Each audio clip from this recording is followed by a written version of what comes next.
BHB মহাবিদ্যালয়ৰ official YouTube চেনেললৈ আপোনালোক সকলোকে স্বাগতম জনাইছোঁ।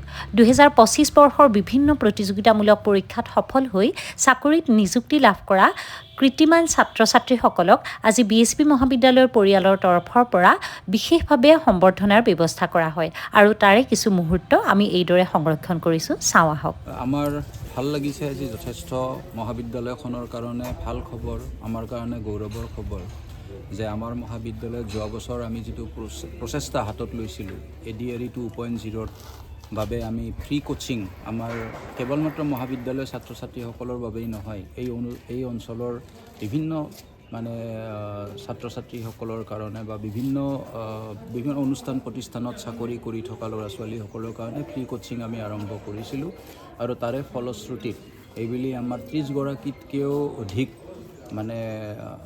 তেওঁলোকে চাকৰিত মকৰল হ'বৰ কাৰণে সুযোগ পালে আৰু তেওঁলোকক আমি এটা মহাবিদ্যালয়ৰ তৰফৰ পৰা আজি এটা ক্ষুদ্ৰ সম্বৰ্ধনা আমি জ্ঞাপন কৰিছোঁ।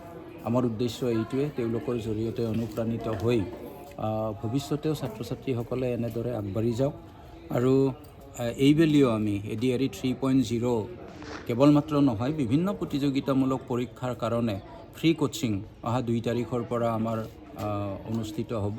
তাত আপোনালোকৰ জৰিয়তে আমাৰ অঞ্চলৰ ল'ৰা ছোৱালীসকলক তেওঁলোকে যাতে ফ্ৰী কোচিংটো ল'ব পাৰে তাৰ বাবে মহাবিদ্যালয়ত যোগাযোগ কৰিবলৈ আমি আহ্বান জনাইছোঁ। আজি কিমানগৰাকী ছাত্ৰ ছাত্ৰীক সম্বৰ্ধনা? আজি 30গৰাকী ছাত্ৰ ছাত্ৰীক সম্বৰ্ধনা জনোৱা হৈছে আৰু যদি 2-1গৰাকী আমাৰ ৰৈ গ'ল কোনোবা খবৰ নোপোৱাৰ কাৰণে তাৰ বাবে আমি আপোনালোকৰ জৰিয়তে তেওঁলোকৰ ওচৰত ক্ষমা ভিক্ষা মাগিছোঁ।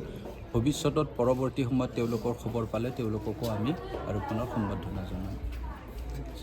এপ্লাই কৰিব পাৰিব 12 ফেব্ৰুৱাৰীৰ পৰা 10 মাৰ্চলৈকে আৰু ফি তেওঁলোকে দিব পাৰিব 11 মাৰ্চলৈকে আৰু কাৰেকশ্যন যদি কিবা থাকে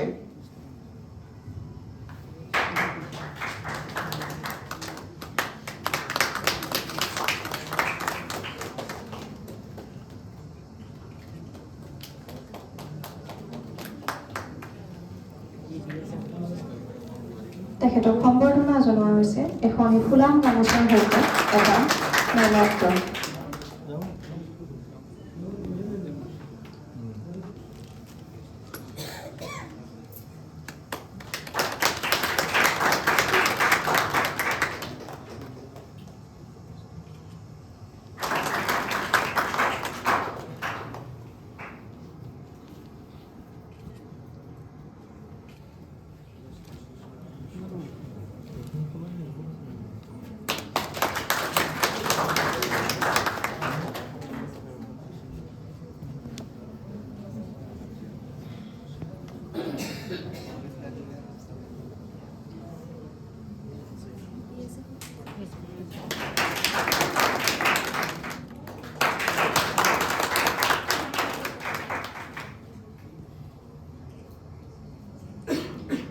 ইয়াৰ পিছতে আমাৰ মহাবিদ্যালয়ৰ ছাত্ৰী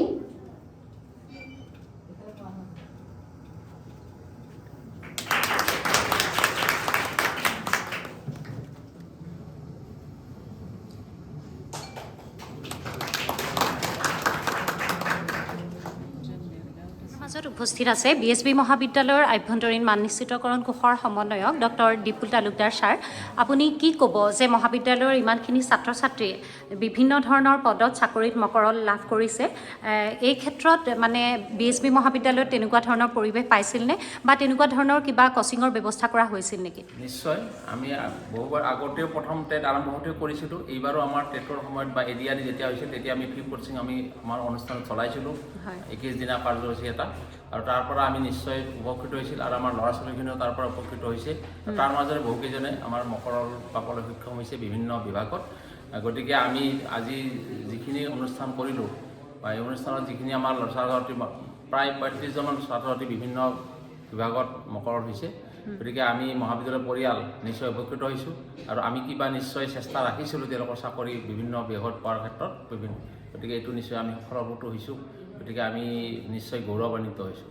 হয় হয় আৰু ভৱিষ্যত সময়ত কেনেকুৱা ধৰণৰ পৰিকল্পনা ৰাখিছে মানে ভৱিষ্যত সময়ত তেনেকুৱা ধৰণৰ কোচিং হ'বনে এতিয়া নিশ্চয় হ'ব। আমি ইতিমধ্যে আমি অসম চৰকাৰে গম পাইছোঁ যে ADRE 3.0 আৰম্ভ হ'ব বা এডভাৰ্টাইজ অলপতে ওলাব।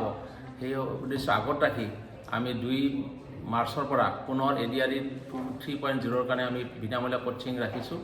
লগে লগে আমি ITEPৰ যিটো আমাৰ মহাবিদ্যালয়ত আপুনি চাগে জানি সুখী হ'ব যে আমাৰ চিপাঝাৰৰ পৰা আপটো কোকাজলৈকে আমাৰ ITEPৰ আমাৰ ইনষ্টিটিউশ্যনে ভাৰতৰ স্বীকৃতি পাইছে। আমি 50টা চিট পাইছোঁ অনুষ্ঠানখনে।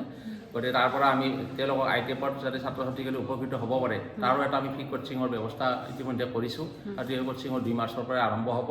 গতিকে যিসকল ছাত্ৰ ছাত্ৰীয়ে মানে 4 বছৰীয়া ITEPত 4 বছৰীয়া BA কোৰ্চ কৰিব খোজে তেতিয়াহ'লে তাৰ কাৰণে আমাৰ ছাত্ৰ ছাত্ৰী যাতে উপকৃত হ'ব পাৰে বা তাৰ গোটেই কাৰ্যক্ৰম মানে যিখিনি কোৰ্চ আমি ইয়াত শিকোৱা হ'ব আৰু তেওঁলোকক সেইমতে মানে উপকৃত কৰাৰ কাৰণে ব্যৱস্থা কৰা হ'ব। ঠিক আছে আপোনাক ধন্যবাদ জনাইছোঁ।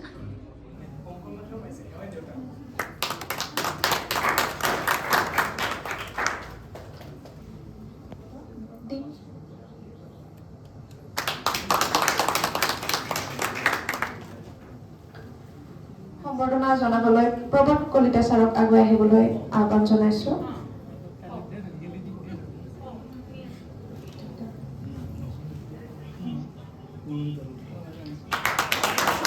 চিন্ময় পাঠক ডক্টৰ ফণীধৰ মেছ ছাৰক আগুৱাই আহিবলৈ আহ্বান পাঠক বৰ্তমান গ্ৰেড 4 MTSত কৰ্মৰত।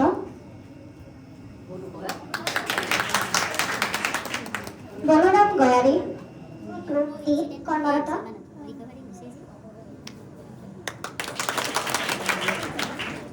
মহাবিদ্যালয়ৰ অধ্যক্ষ ছাৰ তেখেত বৰ্তমান CISFত চাকৰি মকৰল হৈছে।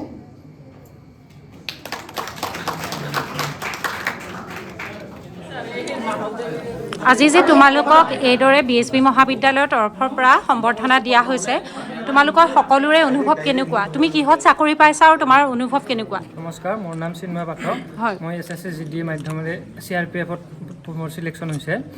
মই এইখন কলেজত গ্ৰেজুৱেশ্যনটো কমপ্লিট কৰিছোঁ 2023 আৰু মই এই CRPFত চাকৰিটো পাই বহুত ভাল লাগিছে আৰু মোৰ সমনীয়া যিসকলে পাইছে তেওঁলোকৰ কাৰণে মোৰ ভাল লাগিছে। হয়, তোমাৰ নাম? নমস্কাৰ, মোৰ নাম শ্ৰী প্ৰণৱ ৰয়। কিহত পাইছা তুমি? মই CRPFতে পাইছোঁ। তোমাৰ? নমস্কাৰ, মোৰ নাম শ্ৰী জুমন ডেকা। মই এইখন BHB মহাবিদ্যালয়ৰ ছাত্ৰ। মই BA 3rd চেমৰ ছাত্ৰ আছিলোঁ। মই এইখন কলেজতে মই হায়াৰ ছেকেণ্ডেৰীৰ পৰা BA 3rd চেমলৈকে পঢ়িছোঁ। তো মই SSC GDৰ মাধ্যমেৰে BSFত বৰ্তমান কৰ্মৰত। আৰু নতুন প্ৰজন্মক কোনোবাই কিবা ক'বানে? তুমিতো আলোচনী সম্পাদক আছিলা BHB মহাবিদ্যালয়ৰ আৰু মহাবিদ্যালয়ৰ লগত ওতঃপ্ৰোতভাৱে জড়িত আছিলা। এতিয়া তুমি কিহত মকৰল হৈছে চাকৰিৰ? নমস্কাৰ, মোৰ নাম শ্ৰী সৌৰভ দাস। মই ৰেলৱে গ্ৰুপ ডিৰ দ্বাৰা ষ্ট'ৰ ডিপাৰ্টমেণ্টৰ চাকৰিটো পাবলৈ সক্ষম হৈছোঁ আৰু নৱপ্ৰজন্মত ইয়াক ক'ম যে ৰেলৱে গ্ৰুপ ডি চাকৰি পাবলৈ হ'লে কিছুমান গাইডলাইন ফ'ল' কৰিব লাগিব। যেনেকুৱা খান ছাৰৰ ইউটিউব চেনেল, বুকখনৰ নাম Indian railway group D guideline বুলি আছে, চালে হয়। এতিয়া তোমালোকেও চাকৰি পাইছা, বিভিন্ন বিভাগত পাইছা, গতিকে কেনেকুৱা অনুভৱ হৈছে আৰু BHB মহাবিদ্যালয়ত তেনেকুৱা ধৰণৰ কিবা পৰিৱেশ পাইছিলা নেকি? মানে চাকৰিৰ ক্ষেত্ৰখনত তোমালোকক আগবঢ়াই যাবলৈ বা আগবাঢ়ি যাবলৈ কি ধৰণে অনুপ্ৰেৰণা যোগাইছিল পৰিয়াল BHB মহাবিদ্যালয়ৰ পৰিয়ালে? নমস্কাৰ, ডাঙৰকৈ ক'বা অকণমান। কাশ্যপ তালুকদাৰ। মই CISFত চাকৰি পালোঁ। গতিকে ছাৰ বাইদেউসকলে বহুত অনুপ্ৰাণিত কৰিছিল আৰু বহুত উৎসাহ দিছিল আৰু ইয়াত কোৰ্চো আৰম্ভ হৈছিল ADREৰ যিটো কোচিং তুমি লৈছিলা। সেইখিনিৰ কাৰণে বহুত অনুপ্ৰাণিত হৈছোঁ। হয় হয়, আমাৰ এইফালে অভিভাৱকসকল আছে কেইবাজনো। আপোনালোকৰ কেনেকুৱা অনুভৱ হৈছে যে আপোনালোকৰ সন্তানে BHB মহাবিদ্যালয়ত মানে অধ্যয়ন কৰি চাকৰিত মকৰল হৈছে? আপোনাৰ কেনেকুৱা ধৰণৰ অনুভৱ?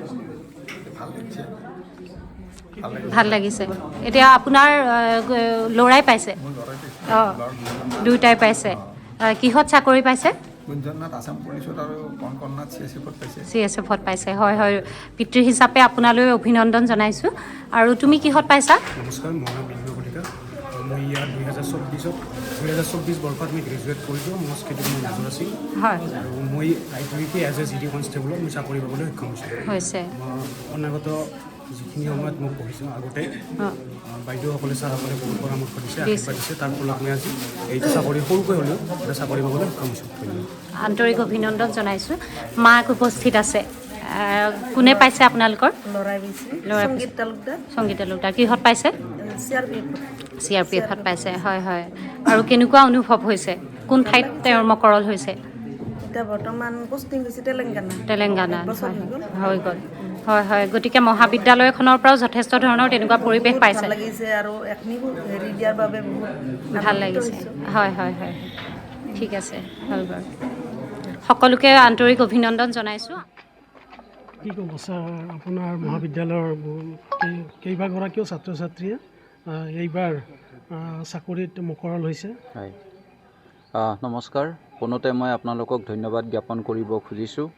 আপোনালোকে আজি আমাৰ মহাবিদ্যালয়ত উপস্থিত হৈছে আৰু আমাৰ ভাল লাগিছে। মহাবিদ্যালয়ে যোৱা বছৰ আমি এটা চেষ্টা কৰিছিলোঁ গাঁৱলীয়া অঞ্চলৰ ল'ৰা ছোৱালীসকলক যাতে আমি বিভিন্ন প্ৰতিযোগিতামূলক পৰীক্ষাৰ কাৰণে ফ্ৰী কোচিং দিব পাৰোঁ। চ' ADRE 2.0 আৰম্ভ হোৱাৰ সময়ত আমাৰ মহাবিদ্যালয়ৰ পৰা আমি প্ৰশিক্ষণৰ ব্যৱস্থা কৰিছিলোঁ আৰু তাৰ ফলশ্ৰুতিত কেৱল ADREতে নহয়, বিভিন্ন ডিফেন্সৰ প্ৰতিযোগিতামূলক পৰীক্ষাটো বহুত কেইজন ল'ৰা ছোৱালীয়ে অৱতীৰ্ণ হৈ সুখ্যাতিৰে উত্তীৰ্ণ হৈছে। আমি এতিয়ালৈকে আমাৰ 32গৰাকী ল'ৰা ছোৱালীৰ সন্ধান আমি পাইছোঁ। তেওঁলোকক আজি আমি এটা ক্ষুদ্ৰ সম্বৰ্ধনা এটা জ্ঞাপন কৰিছোঁ, যাতে তেওঁলোকৰ দ্বাৰা অনুপ্ৰাণিত হৈ বাকী ভৱিষ্যতত ল'ৰা ছোৱালীখিনিও আৰু আগবাঢ়ি যাব পাৰে। আৰু এই ক্ষেত্ৰত আজি আপোনালোকক আৰু এটা সুখবৰ আমি দিব বিচাৰিছোঁ।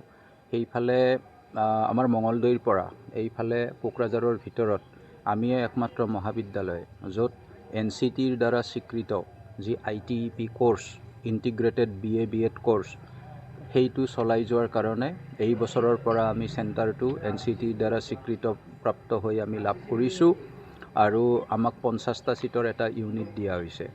আৰু এতিয়া যিসকল ল'ৰা ছোৱালীয়ে উচ্চতৰ মাধ্যমিক চূড়ান্ত পৰীক্ষাত মানে অৱতীৰ্ণ হৈছে, তেওঁলোকৰ বাবে এই কোৰ্ছটো, তেওঁলোকে এই পৰীক্ষা শেষ হোৱাৰ লগে লগে 17 এপ্ৰিলত তেওঁলোকৰ NTAৰ দ্বাৰা, নেশ্যনেল টেষ্টিং এজেঞ্চিৰ দ্বাৰা এণ্ট্ৰেঞ্চটো তেওঁলোকৰ মানে হ'ব।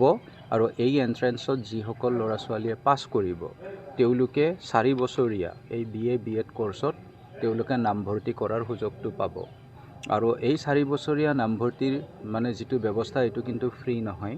পৰৱৰ্তী সময়ত চৰকাৰে ইয়াত ফ্ৰী কৰাৰ ব্যৱস্থা কিবা এটা কৰিম বুলি তেওঁলোকে কৈছে, কিন্তু এতিয়ালৈকে এইটো ফ্ৰী নহয়। পাৰ ছেমিষ্টাৰ ৱাইজ তেওঁলোকে ফি পে'মেণ্ট কৰিব লাগিব, কিন্তু তেওঁলোকৰ 2 বছৰ লাভ হ'ব আৰু তেওঁলোকে 2টা মেজৰলৈ পঢ়িব লাগিব। এটাটো তেওঁলোকে BAটো যিটো মেজৰলৈ পঢ়িম বুলি ভাবিছিলে, তেওঁলোকে সেইটো মেজৰলৈ পঢ়িব লাগিব আৰু আনটো হ'ল এডুকেশ্যন মেজৰটোলৈ পঢ়িব লাগিব।